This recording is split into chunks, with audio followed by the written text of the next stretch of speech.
What if Padme and Palpatine were switched? Children with lightsabers, but not Jedi, I think. Come close. Which of you wishes to try yourself against me? You, perhaps.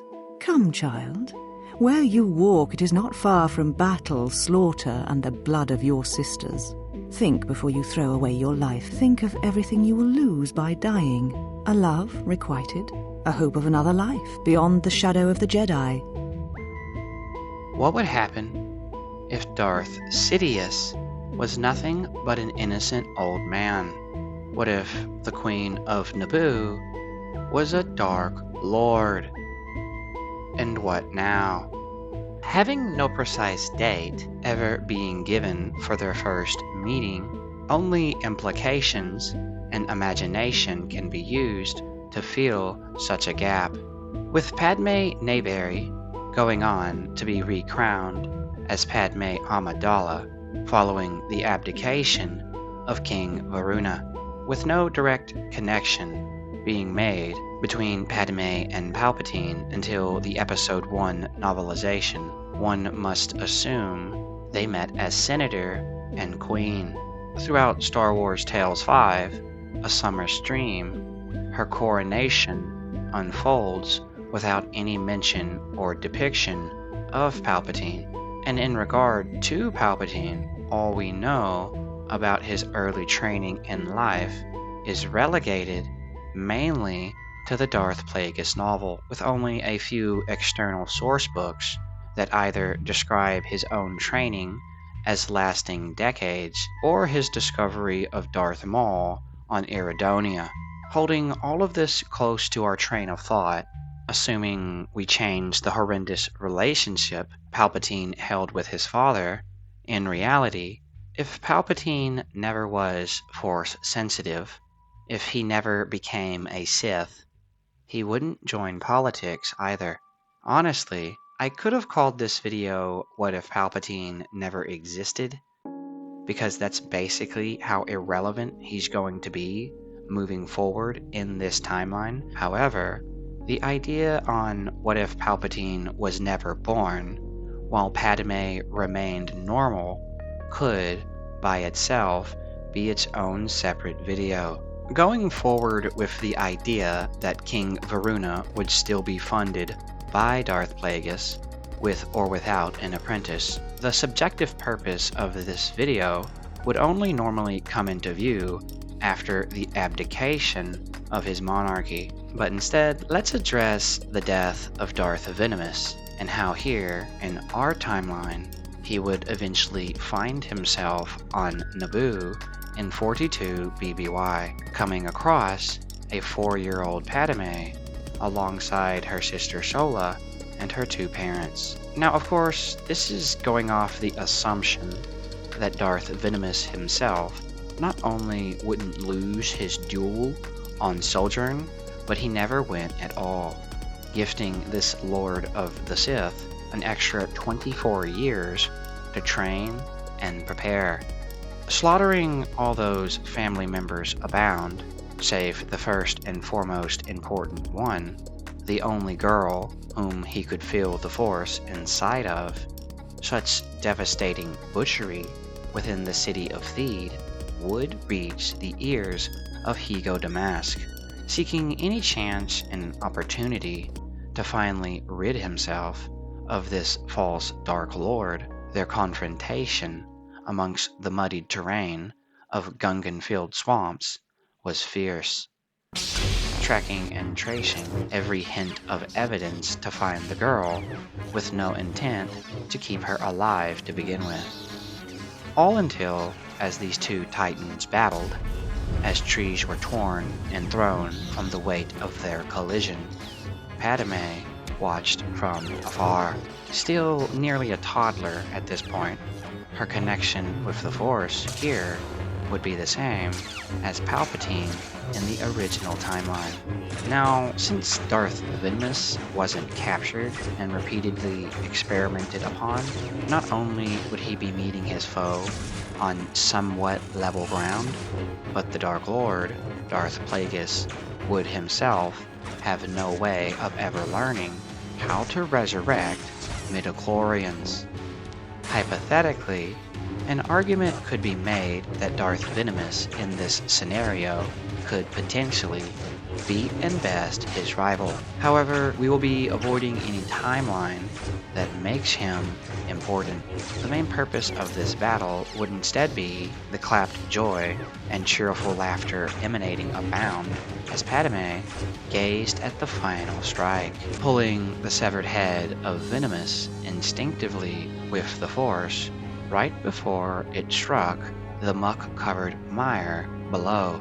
Striving to keep what parts of her personality intact that we can in order to maintain some degree of realistic storytelling, we must also remember that the dark side of the Force is a pathway to corruption.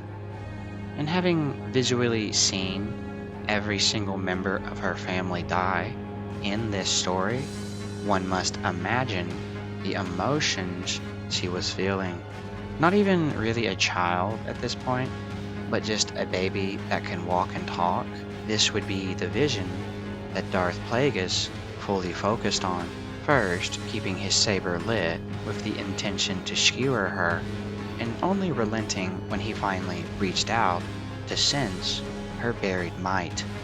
Vast and untapped, but also untrained. Gazing upon this defenseless girl, alone and abandoned, orphaned and lost with no way for anyone else to find her, the Dark Lord saw what each and every Sith Lord before him had ever dreamed of: pure and raw, unfocused potential. Power dormant and dwindled in size, but held back only by the lack of a master to train them. And here, with Padme herself being so much younger than Palpatine, she was the perfect vessel to be molded by his training. Following this abduction, the Dark Lord would know best that he shouldn't hide such an important survivor from the public, revealing himself as her savior, but not as a Sith Lord, saying only that he found her wandering the Gungan swamps. Pitting the blame on these natives and instilling the desire for destruction upon them, the more important fact would be Padme's return, held up and aloft as a martyr against barbaric tribal savages, while Damask was seen as her guardian. From here, everything would proceed the same for almost 10 years, including the funding of Verona and his eventual disgrace and abdication, except now with Padme as a preteen and soon to be queen, but also a Dark Lord. This lets us finally circle back to the very same comic mentioned at the beginning of this video, Star Wars Tales 5, A Summer's Dream, but now with the context that Padme is secretly a Sith apprentice, with no date ever being given and only the knowledge that she is already the Princess of Theed. At this point, one must wonder about Palo. I personally have always believed after their separation that he went on to become the artist of Naboo, something I do not think would happen here, if only because Padme would flirt to manipulate him. Going forward, there would be no escape for her predecessor, Verona, assigned by her master, Darth Plagueis, to kill him as a test with the dark side, playing off such a death as if it never happened by drowning him in the Theed River before letting his body drift away. But the most direct character who would need to be addressed is Ian Legao, her second-named lover, and someone who deeply desired for that love to be returned. Something that never happened before, and it definitely wouldn't now. However, I want to suggest that her relationship with Ian and her own dark nature in this timeline would lead her to seduce him for information, instilling her coordination and the plans of Darth Plagueis to take over Naboo in a much smoother manner than George's timeline. After that, she would officially kill him by luring him into an isolated area with the promise of romance only to drown him, much like Verona. Yet again, another test instilled and forced upon her by her master, forever training her into the greatest of tools. Not only would this prevent the return of Ian almost 20 years later, when he came back to rule Naboo as the imperial governor of the planet, but the quantifications from such an outcome would continue to change the galaxy forever. And with her ascension to the crown being paved by Sith ceremony in the shadows, the following blockade and occupation would go as normal, pre-planned as always, except now pushed into motion by the very woman who led the planet, manipulating the attempted assassinations of Obi-Wan Kenobi and Master Qui-Gon Jinn to occur just as they normally did, knowing best how to sabotage it. Playing the fool, acting both sides, the only change we have to make is this original meeting with Palpatine. Since again, without the dark side of the Force calling to him, he never would have joined politics to begin with. This means that here, in our timeline, his role will essentially just be going to Bail Organa entirely, at least for now, allowing us to jump further ahead until the first fabled interaction between Padme and her two Jedi saviors. Assuming that Padme wouldn't have a Dark Lord title yet, too young and unworthy in the eyes of Plagueis, we also must imply that the abilities of Force stealth used by Palpatine would apply now to her. The strength and power of Darth Sidious in George's timeline didn't come from his sheer connection to the Force, but his ability to completely manipulate and fool those around him, never sensing the power he held until it was too late. Gifting this same benefit of the doubt to Padme, here and now, to enshroud herself fully in the darkness, a young, heartwarming girl who just so happened to be elected and loved by all. No one could see what was beneath. From here, the next obvious change after their planned escape from Naboo would be Padme's encounter with Anakin Skywalker, something that the latter dreamed of before it ever happened, and who saw her arrival as destiny. I can imagine two emotions that would clog this budding Sith Lord's heart as she fully took sight and started to sense the boy in front of her. The lust to take, train, and lead him, to use him as her own launching pad for obtaining the Darth title, but also danger for the accompanying Jedi Master that followed her into such a discovery. Unable to act on her own desires without alerting him. Of course, this is all going off the assumption that Darth Maul was never discovered on Iridonia. And even then, Star Wars Tales 9, Hate Leads to Lollipops, would suggest Palpatine first discovered him on Coruscant instead. Something that could hypothetically happen in the timeline if we ignore his Sith tattoos at that point. With Darth Maul being such an important lord during George's original timeline, the sheer fact that he wouldn't be discovered here is massive.